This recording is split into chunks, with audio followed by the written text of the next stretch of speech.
Buenas noches a toda la gente que nos hace el favor de seguirnos, de conectarse, a la gente que nos hace el gran favor de compartir con nosotros estos momentos que son para nosotros de verdad exquisitos, como exquisito es el platillo del que vamos a hablar en estos momentos. Yo creo que es un nombre muy prehispánico también, Julio. Pozole, ¿no? Pozole.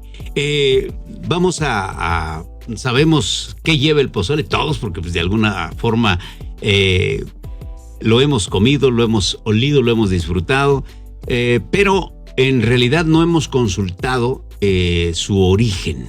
Lo cierto es que sí sabemos que el maíz pues, es originario de América, y también sabemos que los mexicas sembraban, cultivaban este grano que a la postre se convirtió en quizá el alimento básico para nuestro pueblo durante siglos y más siglos. Julio, no podemos dejar de comer tortilla, aunque el especialista, aunque el internista, ¿verdad?, nos lo prohíba, ¿no? Este cereal en todas sus presentaciones, ¿no, Oscar? Sí, hay, digo, aparte que hay amarillo, hay arrocillo, hay pozolero, infinidad de hay maíz negro, ¿no? Y de verdad aparece 3 veces en la comida de un buen mexicano. Perfecto, Oscar. Bueno, ya que nos decías que habría que escarbar un poquito en la historia para encontrarnos al mole, pues fíjate que en el México pozole. Efectivamente, en el México prehispánico ya se tiene un antecedente del pozole actual. Era cocinado de una manera un poquito diferente, por supuesto, tanto que la carne que se utilizaba durante la época prehispánica, según muchos historiadores respetados, era la de carne humana. ¿Ya habías escuchado esto? Pal pozole. ¿Sí? En aquel entonces, preparar este platillo formaba parte de los rituales que se hacían en ceremonias como ofrendas a los dioses. Se cree que las deidades de Xipetotec, señor de la fertilidad y la regeneración del maíz y la guerra, aunque siguiendo una receta era un poquito más simple que la actual. Era básicamente maíz, agua y un pedazo de pierna o muslo humano. Según una agencia, Oscar, la BBC, Mundo Yolanda García González, doctora en historia y especialista en alimentación de los siglos XVI y XVII en México. En aquel guiso se le llamaba tlacatoli, que en náhuatl significa maíz de hombre. En el ritual se celebraba el sacrificio de la persona que formaría parte de este pozole prehispánico. Entonces, dice Laura Ibarra, una historiadora muy respetada, los sacerdotes se apresuraban para abrirle el pecho y ofrecer su corazón al dios. Esto aparece en un prestigiado diario de circulación nacional, Milenio. La experta subraya el contexto de la época y el hecho de que aquellos antiguos mexicanos la realizaban como parte de su cosmovisión. No se trataba de un mero acto de crueldad. Efectivamente, estaban convencidos de que la sangre y el corazón humano eran necesarios para mantener con vida todos los fenómenos necesarios para la sobrevivencia humana, como la fertilidad de la tierra, el viaje del sol por los cielos, el crecimiento de las plantas y la lluvia. Oscar, ¿ya habíamos escuchado esto? Fíjate que en algún momento de mi vida escuchamos algo pues que se me hace como una bonita leyenda, ¿no? Cruel y bonita leyenda. Nos ubicamos, la historiadora de los siglos XVI y XVII. El 16 estamos hablando de 1500 a 1600. El siglo XVII de 1600 a 1700. ¿Ya de acuerdo? De acuerdo. Lo que pues podríamos agregar aquí. Solamente, Bernal Díaz del Castillo probablemente pudo haber hablado, ¿no?, en sus crónicas sobre este tema. ¿Por qué? Porque los españoles llegan a aproximadamente 1514. Hernán Cortés llega en 1519. La conquista se da en 1521, Julio. Estamos hablando 1412 Cristóbal Colón, ¿no? Cristóbal Colón, sí, pero a lo que voy, a México, por los sacrificios humanos. Estamos hablando de que Bernal llega, como soldado, ¿no? de Hernán Cortés. 1519. Bernal Díaz del Castillo. Bernal Díaz del Castillo. Sí. 1519. Entonces, estamos hablando de que la historiadora prácticamente está agarrándose por ahí en 19 años. Porque prácticamente de ahí los españoles toman posesión. 1521 se posesionan. Hernán Cortés logra que le den, ahora sí, como gobernador o jefe máximo aquí en México. Y prácticamente se acabó el reinado de los mexicas, ¿no? Podemos hablar. 1519 años, ¿te parece que, bueno, y todavía por ahí los primeros españoles llegan en 1514 aquí a México?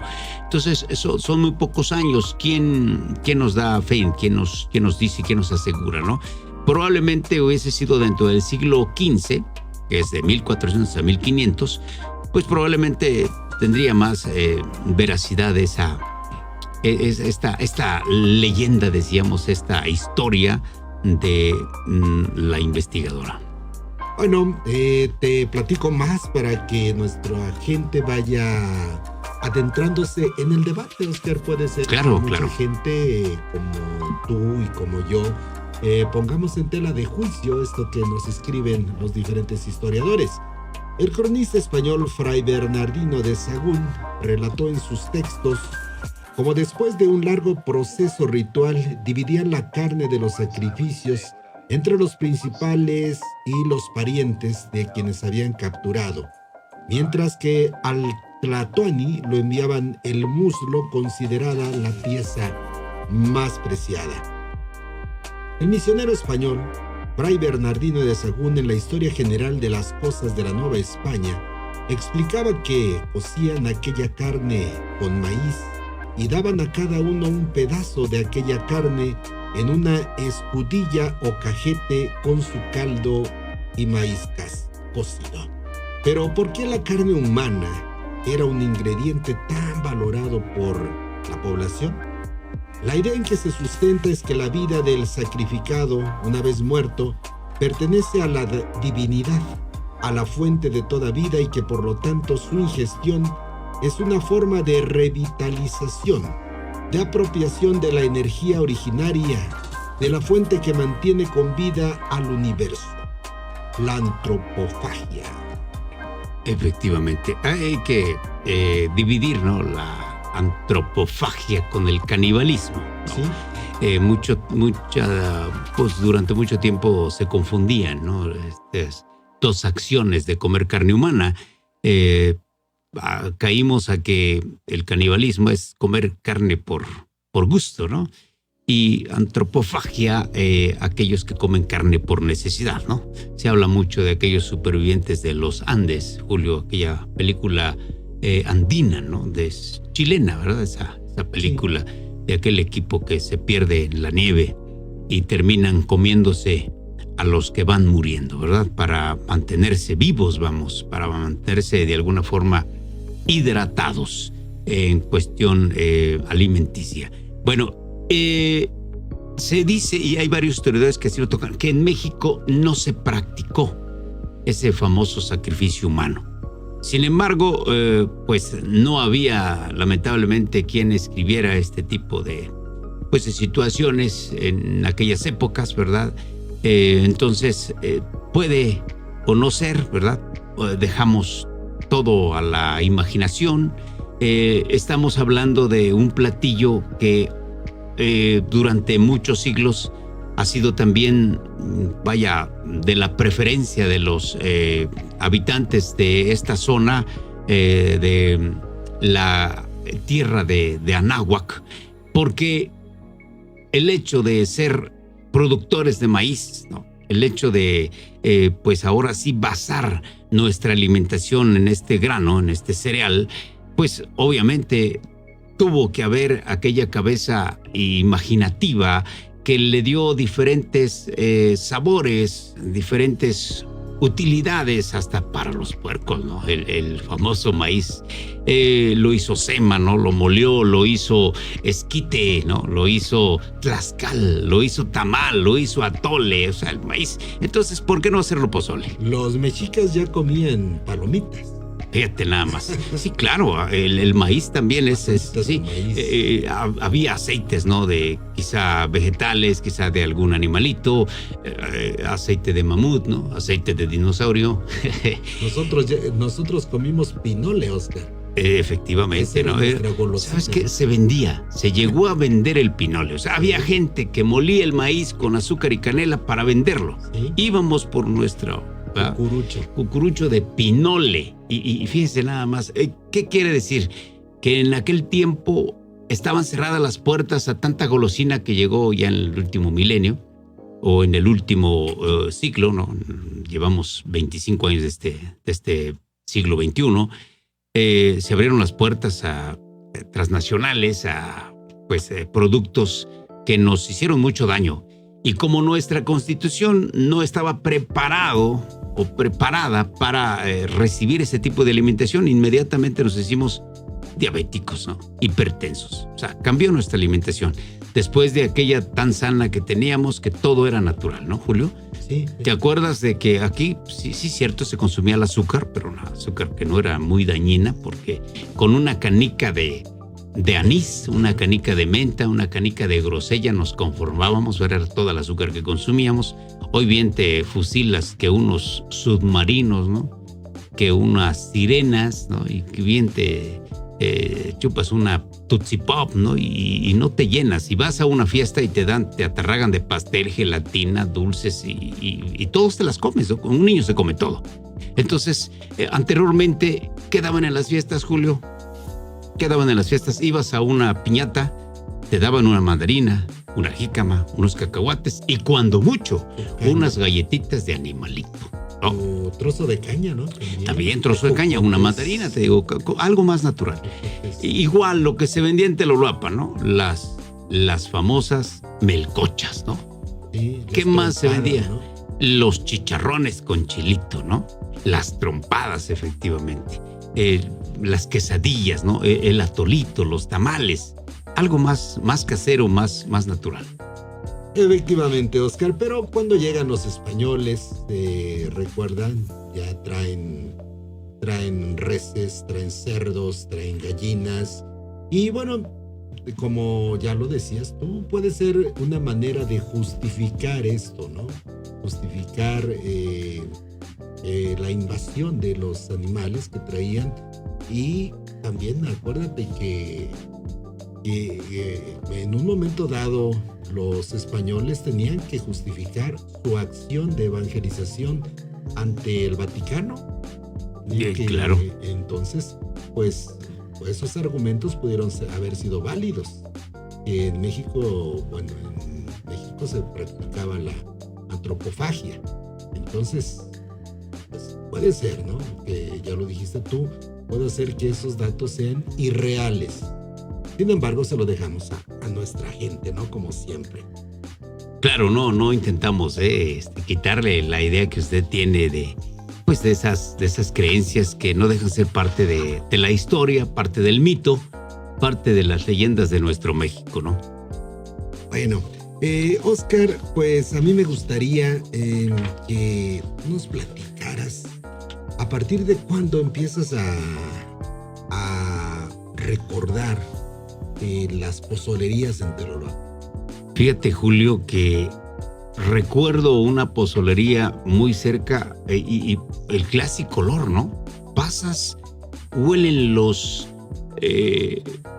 el famoso orégano, huele la cebolla y son muy olorosos. Y pasas por una pozolería, obviamente que el pozol hirviendo con la carne de puerco, se despega ese aroma de cualquier pozolería. Rico, sabroso, ¿no? Y luego la carne de puerco. Claro, y cuando yo comencé a salir primero de casa ya grandecito, no bueno, primero a la escuela, ¿no? A la escuela sí nos íbamos que desde los 6 años a la escuela primaria.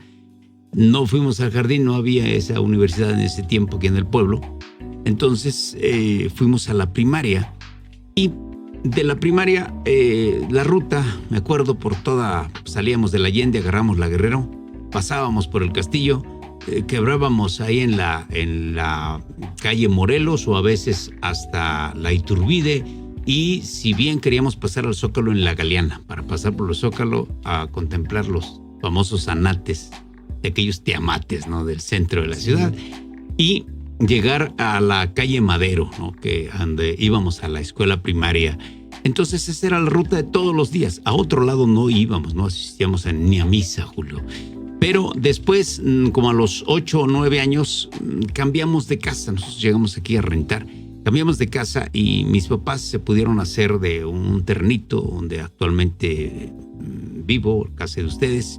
Y resulta que entrábamos por la Independencia. Hoy vivo por la calle Corregidora, pero anteriormente entrábamos por la Independencia. Ahí había un taller muy famoso, el taller de los Pérez. Sí. El taller de don Joel Pérez, de los clásicos Pérez, hermano de doña Julia Pérez, la del pan tan sabroso, ¿no? ¿Te acuerdas de aquel Jeep como 1960? Un Jeep que todavía le daban cuerda para que caminara. Bueno, era de doña Julia Pérez, que hacían un pan sabrosísimo. Yo recuerdo que de niño me decía mi mamá, vete y espera a doña Julia, porque llegando y se acaba. Y efectivamente, ¿no? Ya estaba el colón ahí de gente esperando a doña Julia Pérez con su esposo para expender este riquísimo pan. Bueno, pues ellos eran familia de don Joel, que tenía el taller mecánico. Aquí ya un día también hablaremos de todos los mecánicos, cómo llegan los meros mecánicos a Telolapan, los meros automóviles, por supuesto. Entonces yo entraba por la Independencia, por ese famoso taller mecánico Pérez. Ahí había una bardita y tenía un agujerito y nos daba permiso pasar, don Joel. Para no dar la vuelta por la pila de San Miguel. Y estaba feísima esa calle. Sí. No estaba pavimentada, era una brecha. Entonces entrábamos por ahí. Pues resulta que la esposa de don Joel, doña Flora Sales, vendía un riquísimo pozol. Entonces, la verdad, nunca tuve oportunidad de ir al pozole, porque pues no tenía dinero. Pero sí de olerlo. Pero de olerlo, ¿qué tal? Así es que fue mi primera experiencia. Luego decía, oye, ¿qué huele tan sabroso? Y es que doña Flora se dedicaba al pozole los jueves y toda la semana hacía el mole para venderlo el sábado o domingo. Se iba a vender al mercado. Entonces ahí siempre olía sabroso. Aparte que pues también nos encontrábamos con los aceites, ¿no? Con la gasolina de don Joel. Ahí se mezclaba con los riquísimos aromas del pozole. Esa fue mi primera experiencia. Ahí supe que estaba establecida una pozolería. Era muy famosa. Ahí llegaban los tríos famosos de aquel tiempo, Julio. Los guachichiles, ¿no? El maestro... le decíamos el Sansón al maestro Humberto Altamirano, ¿no? Llegaba a cantar ahí. Entonces Agustín Jaimes sí, era bonito, ¿no? Sí. La pozolería con el trío de esa época. Pero nosotros, te digo, Antonio chamacos, Ortiz, ¿no? También Toño Ortiz, ahí andaban en la cantada, de esos tríos que acudían a las pozolerías. Y te aseguro que en ese tiempo, pues prácticamente era una de las pocas que había en Telolapan, con la de la señora Mirta, ¿no? La esposa de nuestro amigo, paz descanse, el famoso Chimino. Ya está. Fíjate que esa no la calle Guerrero. No la recordaba. Esa no la recordaba. Y efectivamente también la primer pozolería que llega a mi mente es la de doña Flora. Sí. Posteriormente ya nos encontramos, sí, es cierto, ahí sobre la calle Guerrero, ahí donde instaló también su taller de guaraches, el maestro Maximino Ortega. Maximino Ortega, esa era una pozolería muy famosa, Oscar. Pero fíjate que yo logré investigar algo a ver qué opinas. Que anterior a ellas había una señora llamada Andrea Rivera. Sus papás eran el señor Luis Rivera, mejor conocido como El Conejo, y la señora Carmen Hernández.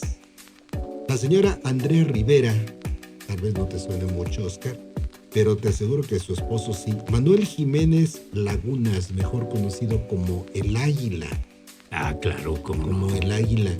Era una de las primeras, nos dicen de las primeras en elaborar ese riquísimo pozole. Ella también elaboraba el riquísimo menudo, que todavía lo disfrutamos, me parece, años después. Ella tenía una hermana que se llamaba Doña Justa. Doña Justa, que vendía pozole también por la noche en el mercado, en las fonditas. El sabroso. En aquel entonces, sí. Menudo ahí. No, qué lugar tan emblemático, Julio.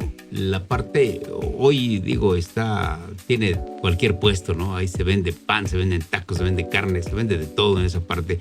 Pero anteriormente era, pues, la zona de la comida, de la comida, de la cena, ¿no? Qué riquísimo. Ahí encontrábamos los tamales de puerco, ¿no? Sí. De la mamá del no profesor. Existía la calle del taco para ubicar a la gente. La que vendía los tamales más sabrosos era la mamá del profesor Rufino Elías Cruz Vega.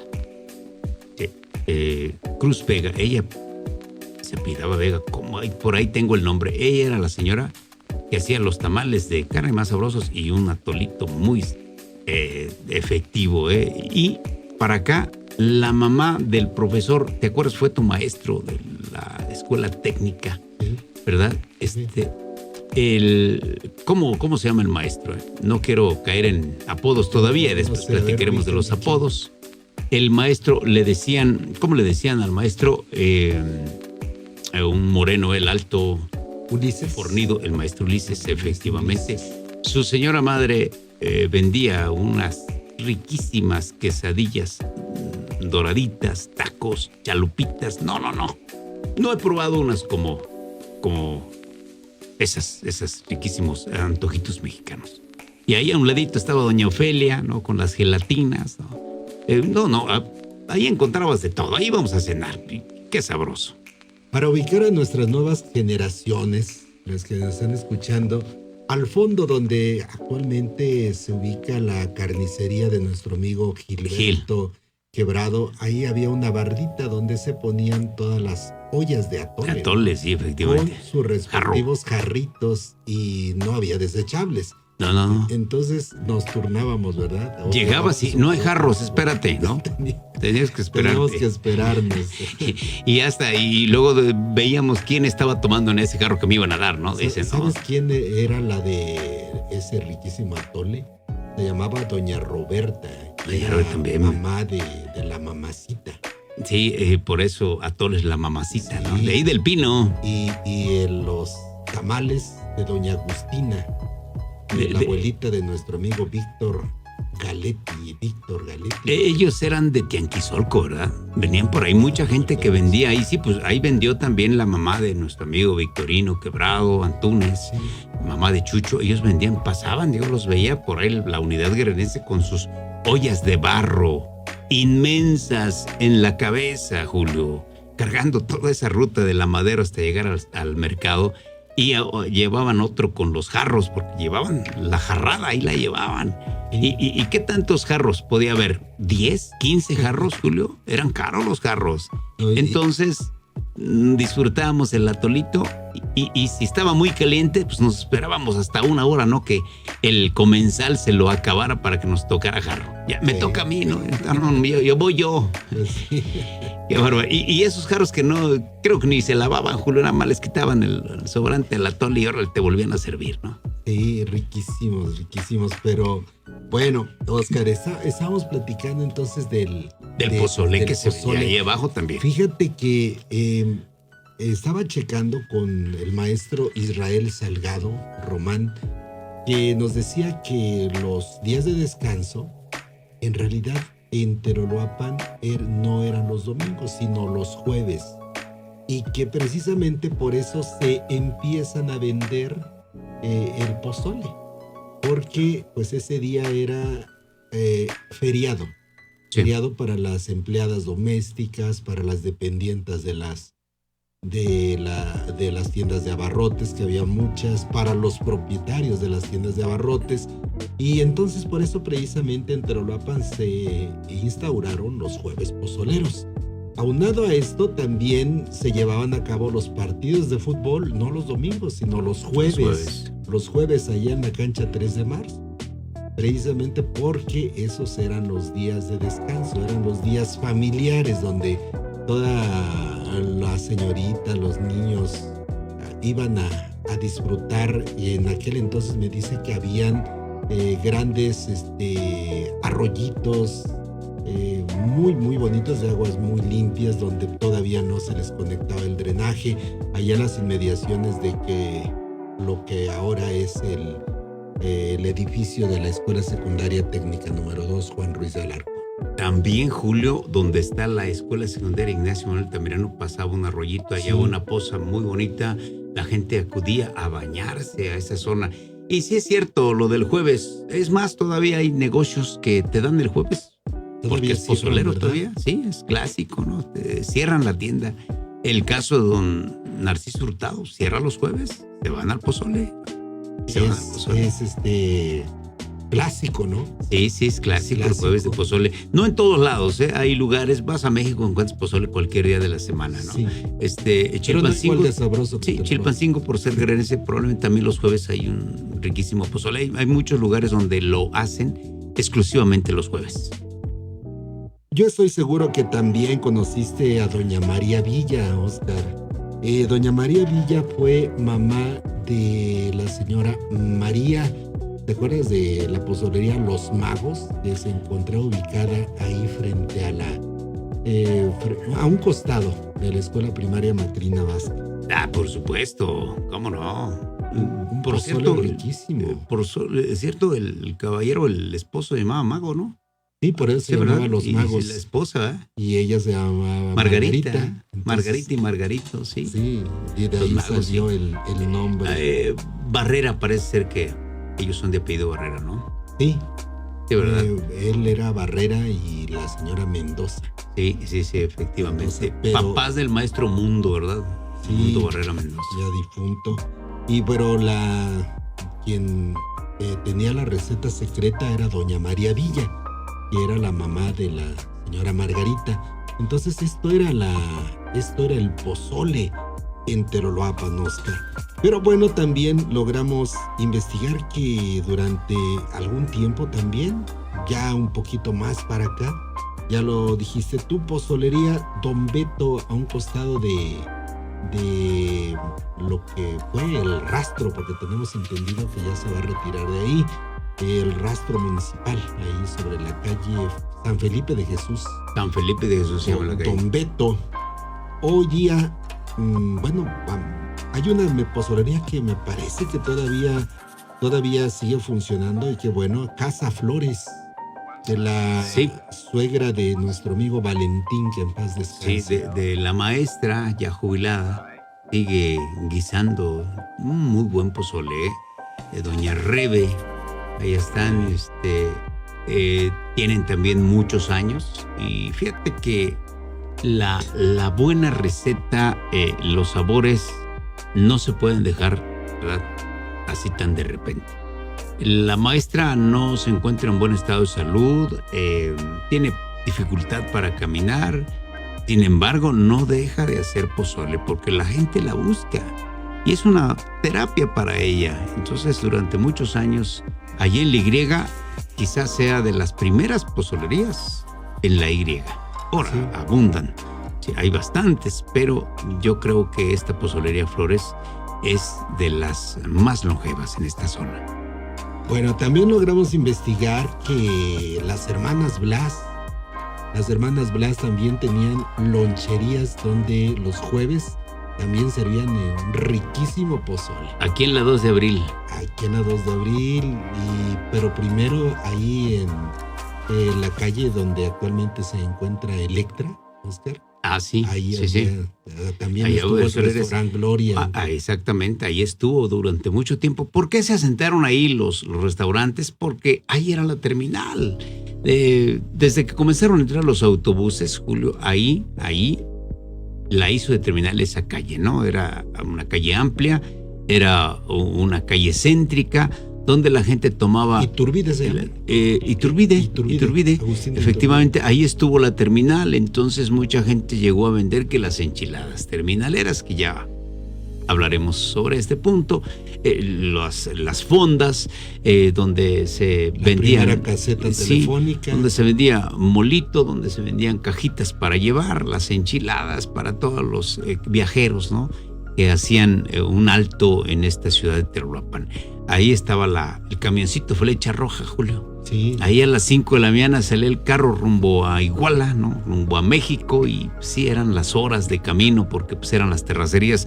Entonces por eso es que ahí aparecen las primeras fondas para atender precisamente a la gran cantidad de gente que viajaba con destino a la Ciudad de México, y los que venían, los que hacían una parada aquí para continuar hacia la ciudad de Arcelia y Altamirano, Julio. Sí, no sé qué otra pozolería te acuerdes, Oscar. Mientras te acuerdas, yo quiero decirte que en mis tiempos ahí en la Escuela Normal Vicente Guerrero, un tiempo también sirvió pozole riquísimo, por cierto, Doña Ime. La Calentana. Primero Doña Ime, ahí en el interior de la Escuela Normal. Doña Ime es originaria, me parece, de Aguacatitlán de los Reyes, un pozole riquísimo. Vendía en la escuela, dentro de la escuela. Dentro de la escuela, y en el exterior estaba una señora a quien, como lo dices tú, sí, le decían la Calentana, siempre como la Calentana, ¿verdad? También un pozole riquísimo, delicioso. Oye, quizá le erremos, pero quiero decirte que había una esquina muy famosa frente a, vamos a echar el golazo ahí, la zapatería Romero, la contraesquina. Ahí vivía el señor Jesús Altamirano. Y ahí, al parecer, también vendían pozole. Yo sé porque iba a sacar a mi papá, luego me mandaban que quería más dinero para sus mezcales, ¿no? Ahí vendían un sabroso mezcal.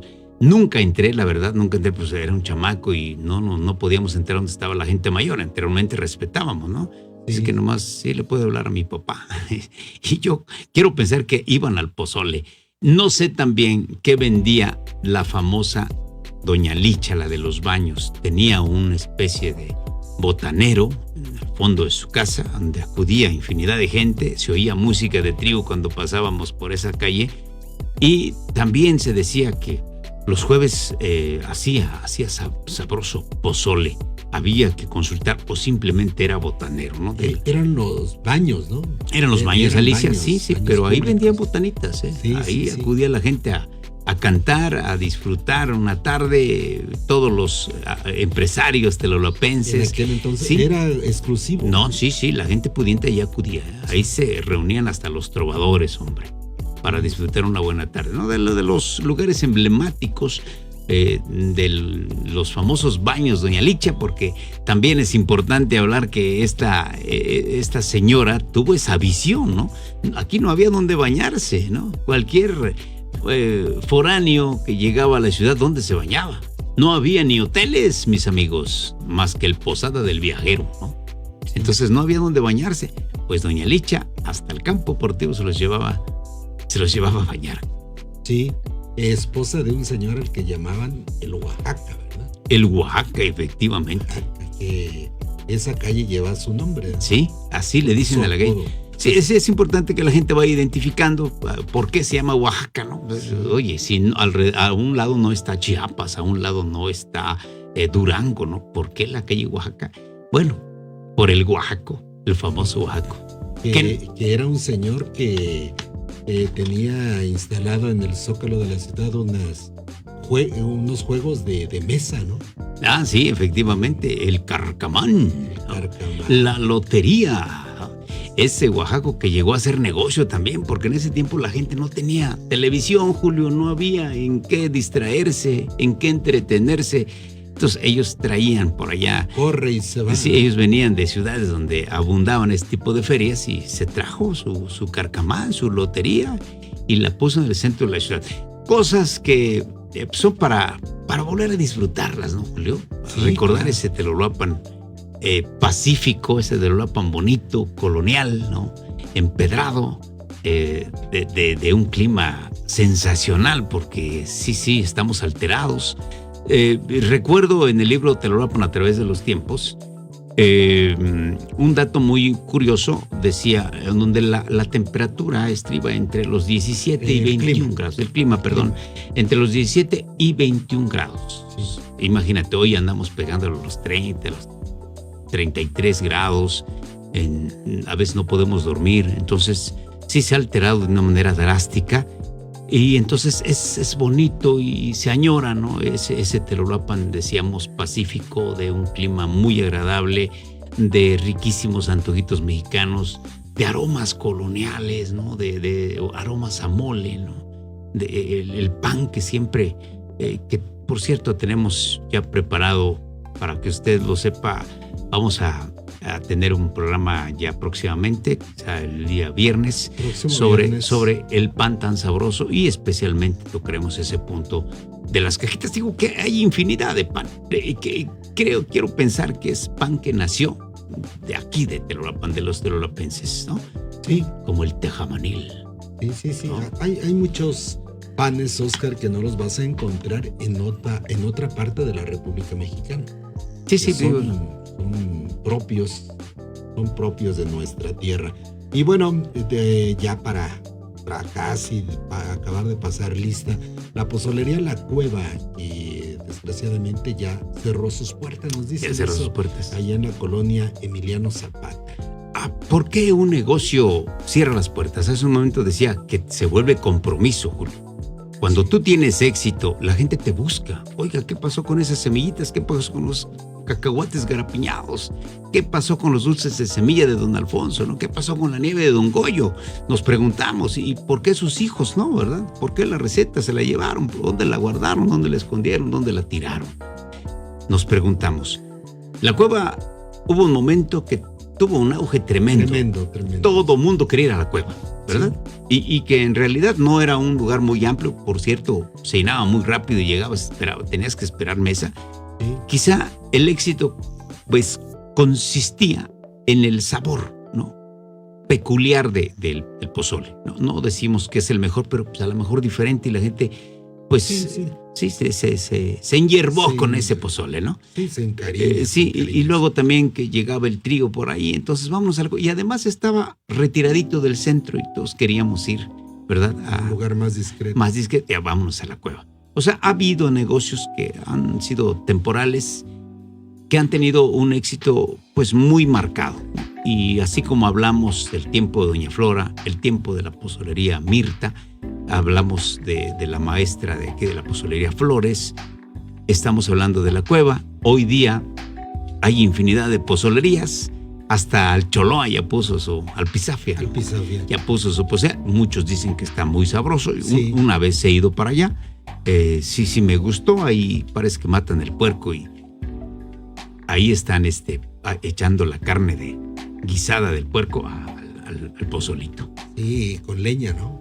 Y con leña, que sabe diferente, sí. Obviamente. Quiero decirte, Julio, que hace, ¿qué serán? Unos 12, 13 años, tuve la oportunidad de viajar a Chilapa y detenernos en un lugar, es un pueblo muy pequeño, me acuerdo de las trancas, de los chivos, los puercos ahí, pozolero, ¿no? Un pueblito pozolero. Nos conduce un gran profesionista que hoy, pues quizá todavía se mantenga vivo, esperemos que sí, un maestro de la ciudad de Chilpancingo, nos lleva hacia Chilapa y en el camino dicen, les voy a invitar a un pozole.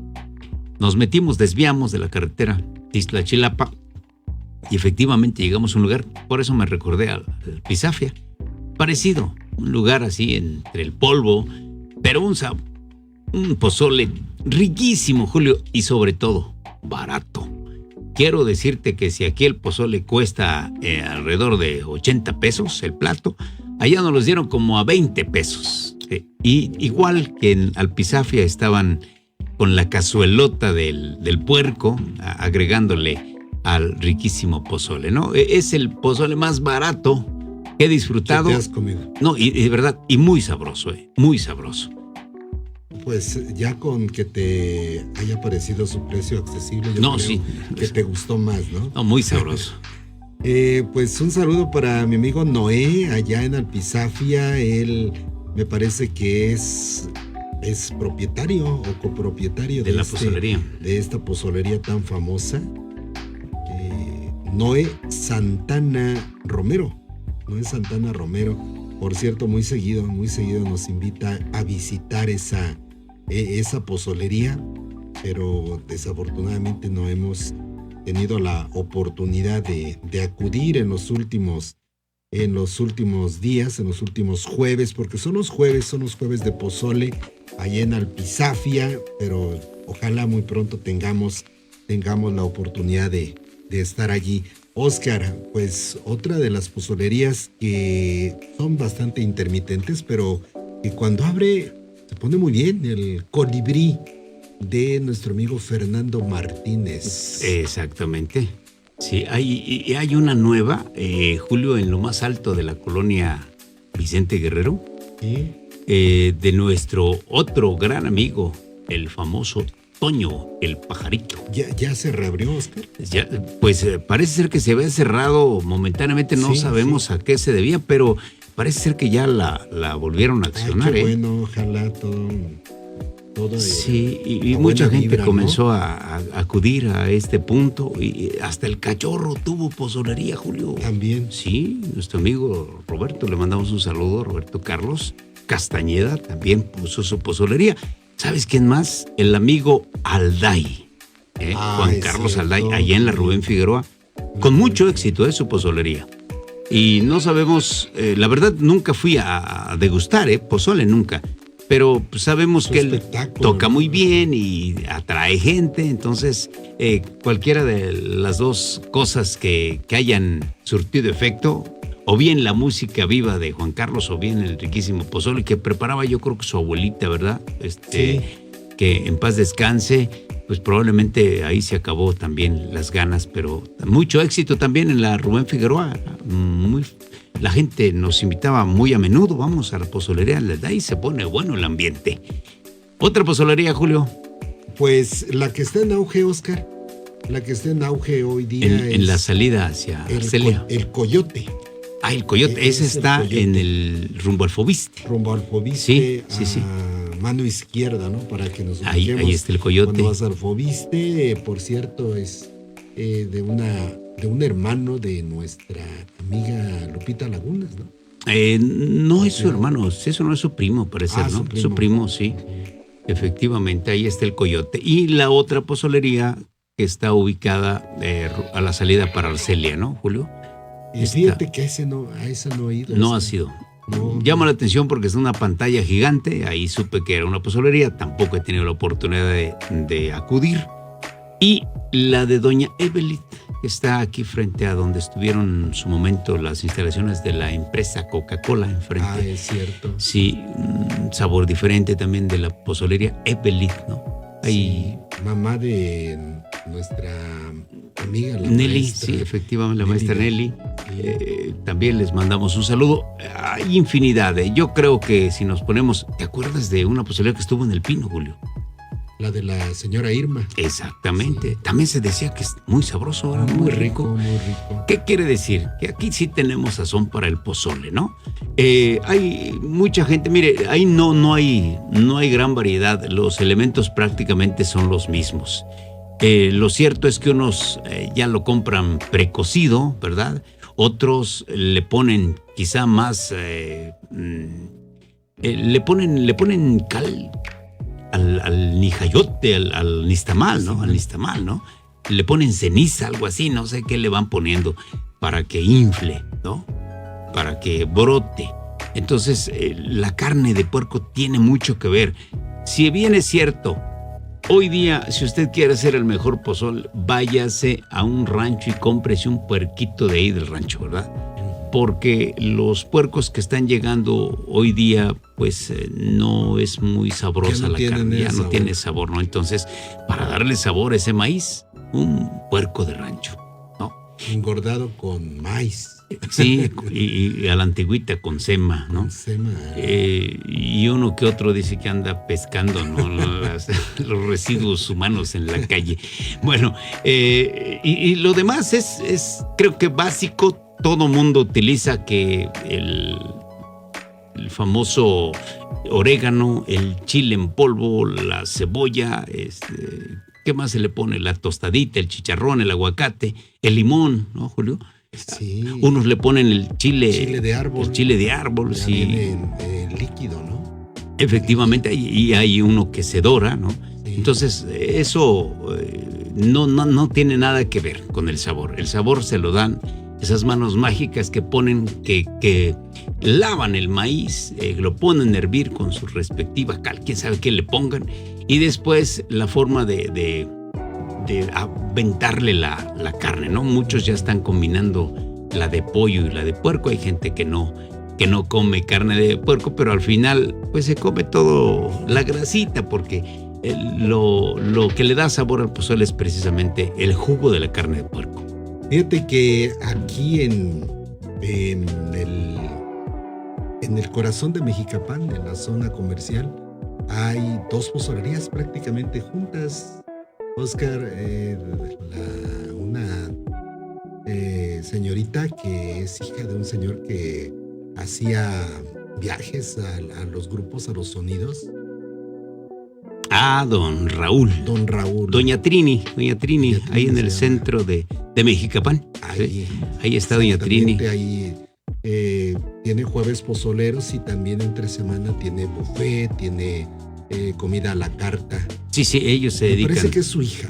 Sí, Cheli. Sí, pero Cheli. parece que el pozole lo hace Doña Trini, que por cierto es mi comadre. Mamá. Sí, es su mamá, efectivamente. Y si lo ves de frente, de espaldas al parque infantil, también hay otra pozolería que por cierto también tiene mucho éxito, aunque la mayor parte es para llevar. También no ignoro, pero se ve que tienen muy buen éxito y sobre todo muy buen sazón. Y a un costado de la iglesia de San Francisco de Asís también venden pozole. También venden pozole solo para llevar. Entonces, estamos llenos de pozolerías y gracias a Dios. De la descendencia, ¿te acuerdas de la descendencia de doña Mirta Rabadán? Sí. Sus hijos siguen vendiendo aquí en la calle Juárez. Claro. Siguen vendiendo pozole los jueves. Qué bueno, y estoy seguro que les va bien si conservaron la receta. La receta, sí, de doña Mirta. De doña Mirta. Pues qué bueno, ¿no? Tlaulapan es también pozolero y de verdad que hay muy buenas manos, hay gente que tenaz, gente que le ha dado ese sabor, no tan solo al pozol, le ha dado sabor a la gastronomía tlaulapense. Quiero pensar que Tlaulapan es muy riquísimo en cuestión gastronómica. Los platillos que se venden, que se expenden, los platillos de las fiestas son muy ricos y muy originales, tienen su toque original, así es que pues les enviamos un saludo a todos aquellos que le dieron, ¿sí?, ese toque, ese sabor a la comida, a la gastronomía tlaulapense. Estamos hablando de tantos y tantos años, ¿no? Tlaulapan, yo creo que desde que se fundó ha tenido grandes cocineras, ha tenido grandes platillos y, por supuesto, sigue siendo la cuna de los platillos más significativos de México, ¿no? El caso del pozole y del mole. Bueno, yo le quiero enviar un saludo grandote a mi buen amigo José Mariano Jiménez. Él es nieto de la señora Andrea y del señor mejor conocido como el Águila en el ámbito deportivo. Manuel Jiménez Lagunas, el Águila, así se llamaba el señor. Y bueno, también hay que... Abuelo de Mariano, y hay que enviar también un saludo para los hijos de doña Flora, Oscar. Tú también gran amistad con ellos. Joel, Pepe, Pancho, Oscar, Joás, Alfredo Joás, Marisol, Reina, hijos de doña Flora Sales. También para Juanito, hijo de doña Justa. Para toda la gente, ¿no? Nos hace el favor. Ahorita que me dices Mariano parece ser que trabaja en la Ciudad de México. Sí. Él ha sido un integrante muy Bueno, es el líder del grupo cultural Piedra Acústica y ahorita estamos viendo la posibilidad de traer el 8º Festival de Trova Tlaulapan, pero también hacer una extensión en Ixcatiopan ya como pueblo mágico. Así es que estamos trabajando en eso, ojalá y se logre esta apertura, ¿no? Sería el primer festival de trova en el pueblo mágico de Ixcatiopan, que está de fiesta, por cierto, y ya tendremos otro tema para compartirles lo que está sucediendo en Ixcatiopan de Cuauhtémoc, Guerrero. Por ahora, Julio, se acabó el tiempo. Por ahora, los jueves pozoleros son mejores en Teroloapan, Guerrero. Muy buenas noches, nos vemos en la siguiente emisión, próximo día viernes a las 6 de la tarde, Oscar. A las 6 de la tarde. Vamos a penetrar a la gruta del Tecuani. Gracias, buenas noches.